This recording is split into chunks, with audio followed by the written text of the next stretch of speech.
Hi, I'm Joe. I'm an alcoholic. All of us here at White Chip hope that you've been enjoying our audiobooks and AA speakers. You are welcome to join our Facebook group. Just click the link in the description and say hello. If you support the Alcoholic Anonymous cause, please hit the like and subscribe button. We upload new AA content every day, so if you want to see more, hit the notifications button. This way, you'll be the first to know when we've uploaded a new video. Without further ado, let's listen to the next AA speaker. It's a great day for America, everybody. Happy President's Day, everyone. Happy President's Day. It's a great day to celebrate this great country and the freedom of speech for which we are so rightly famous. Because I'm going to talk about something tonight, a little bit different tonight. I'm going to do something a little bit different tonight. I want to talk about something tonight that's been bothering me for a little while now. Now, you know, if you've ever seen this show before, I know that's not everybody, but I know that if you've ever seen this show before, you know that I make fun of people on this show. I make fun of a lot of people on this show. Now, a couple of months ago, Kevin Costner got himself into some kind of bother, and I made fun of him in the monologue. And then a couple of weeks later, I meet him at this event, and I could tell he was angry at me. I could tell that. But I was talking to him. He's a very polite man and a gentleman, and I could see him in his eyes. He made a decision to not go after me, just to be polite and nice and stuff. And it kind of freaked me out, because it kind of personalised it for me. Up until then, this guy was there with his wife and his kids and stuff, and I was like kind of ragging on him on television. I'm like, ugh, I don't know if I feel good about this. It was a look in his eye that bothered me, and I began to think, at what price am I doing this stuff?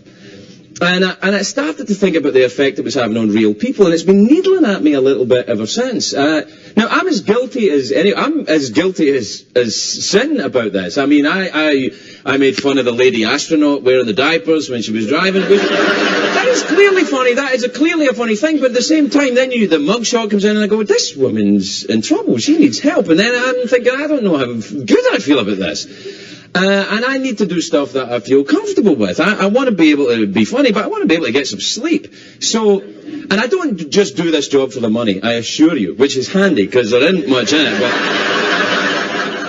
now, I remember, it's been happening in the press and the media recently, and particularly in the so-called news outlets, the way the media is looking at the world. I kind of had similar feelings when I used to watch America's Funniest Home Videos. You know, you'd be laughing at the kid falling over, and then you go, wait a minute, put down the damn camera and help your kid. What the hell is wrong with you? And I think we're kind of holding the camera, and people are falling apart. People are dying. That Anna Nicole Smith woman, she died. No, it's not a joke. You know, it stops being funny. She's got a 6-week-old kid or 6-month-old kid. What the hell is that? You know, and I'm starting to feel uncomfortable about making fun of these people. And for me, comedy should have a certain amount of joy in it. It should be about us attacking the powerful people, attacking the politicians and the Trumps and the blowhards and going after them. We should be attacking the vulnerable people. And I think, this is totally a mea culpa, this is just for me. I think my aim's been off a bit recently. I want to change it a bit. So tonight, no Britney Spears jokes, and here's why. Here's exactly why. Britney Spears.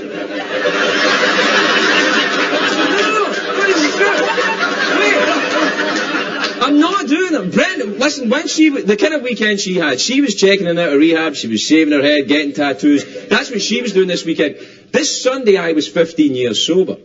So I looked at her weekend and I looked at my own weekend and I thought, you know, I'd rather have my weekend. But what she's going through reminds me of what I was doing. It's an anniversary, you start to think about it.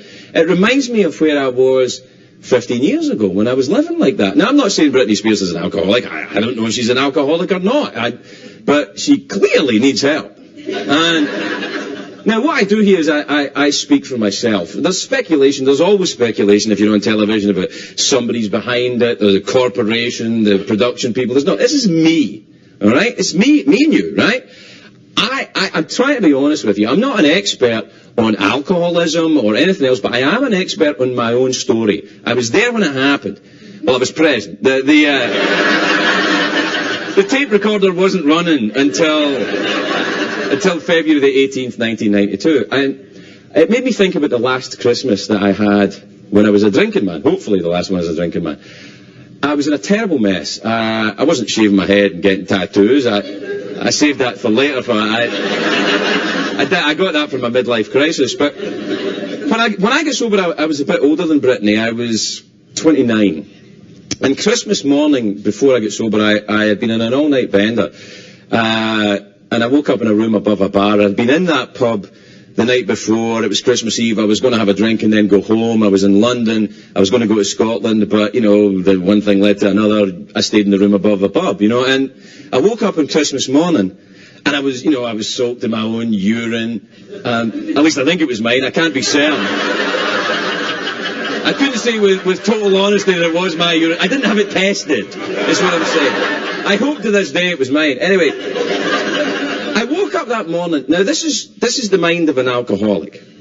I woke up that morning, Christmas morning, and I thought, I can't do this anymore. I'm going to kill myself today. I'm going to do it today. And what I did was, I thought, I made a plan as I'm getting myself together. I thought, I'll go down to Tower Bridge in London, which is the one that goes, that one, and I'll swan dive to my death. I don't know how to swan dive, but I was going to do it. And I thought, by doing this, I'll show them. I didn't even know who they were, but I was going to show them. I was desperately confused and desperately twisted and turned upside down by whatever the hell was going on in my head. And on the way out of the bar, Tommy, the barman that I'd been drinking with, he was kind of playing around at the bar. He was getting drinks together at the bar in the morning. Now, he had slept behind the bar all night. I'm not saying he's an alcoholic, but he slept behind the bar all night. He was an Irish fella, Tommy, and he said to me, "Where are you going?" And I didn't want to cause a fuss and say, well, I'm going to go to Tower Bridge one day and kill myself. So I said, "I'm going home." And he said, "To Scotland?" I said, "Yeah." He said, "Well, there's no transport. It's Christmas. You can't get a bus. The planes aren't running. You can't go anywhere." And I said, "Just let me go, Tommy, will you?" And he said, "Well, before you go, have a glass of sherry for Christmas morning." And I said, "Oh, all right." So he poured me the type of glass of sherry that only an alcoholic would pour you, a venti sherry, they would call it in Starbucks. And I had my glass of sherry, and, one thing led to another, and I forgot to kill myself that day.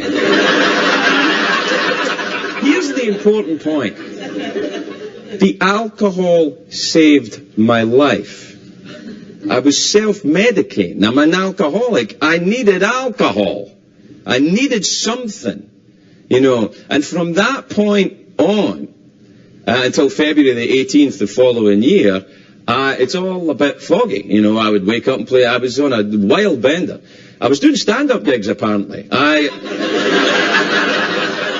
wish we had tapes of that. I'm sure they were hilarious. Anyway, on the day I finally decided to stop, I called a friend of mine who had disappeared out of the pub world and gotten sober. There was scuttlebutt about him in the bars. And I called him up and I said, I need help. And he said, "Yeah, I've been expecting this call." And he got me into a rehab. And it wasn't like the way the rehab is, or portrayed in the news outlets at the moment, where all the kind of, Lindsay Lohans and fabulous people all getting... My roommate in rehab was a 65-year-old vicar, a priest from the Church of England, who was getting... He said, "Yes, well, the thing is, Craig, the parishioners were complaining that all the communion wine was going missing." This is true. He said, and also, an old lady said that there was a hobo sleeping in the church graveyard. I had to pretend and go and look for him, but it was me. And so what happened is, I stuck with it. I was in. Now, there is a myth that goes around popular culture, I think, right now as well, which is that alcoholism can be cured by a 28 stint in rehab. I'm sorry to annoy the censors, but that is horse. That is horse. It is not my experience. For me, there's two types of rehab clinics. There's the good ones that say to you, you've done your 28 days, this is the beginning. You now have a lifetime of vigilance. This is a chronic condition that you're going to have to manage, deal with the rest of your life. And the bad ones, the bad rehab centres will say, "You're good, off you go." The Reverend Ted Haggard, for example, when he gets out of the rehab and is cured of his gayness, this is clearly an unscrupulous bunch of people running that rehab. The point I'm trying to make to you is this. Now, I have been sober 15 years. There is absolutely no way I have a drinking problem. I don't have a drinking problem. I can get one fast, but I don't have a drinking problem. I have a thinking problem.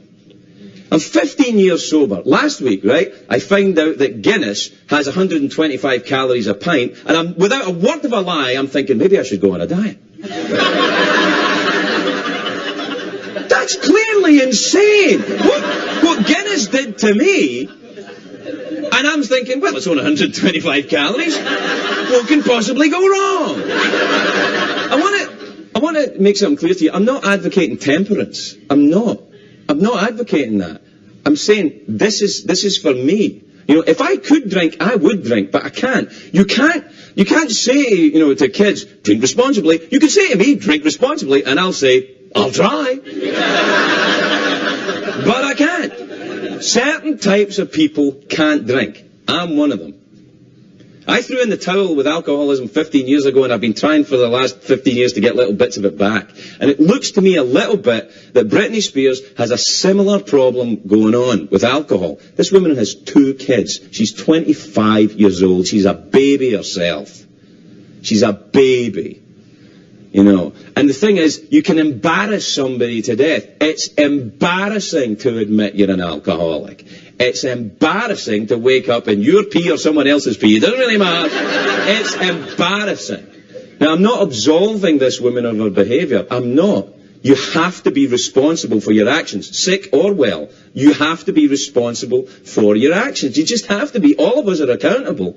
You have to be. If you have, God forbid you have a kidney problem, you don't go into dialysis. It's your responsibility to somehow get yourself to dialysis. It's your responsibility to deal with the condition that you have in whatever way you can. Now, all of us in America and in Scotland and anywhere I've ever been in my life, everybody knows an alcoholic.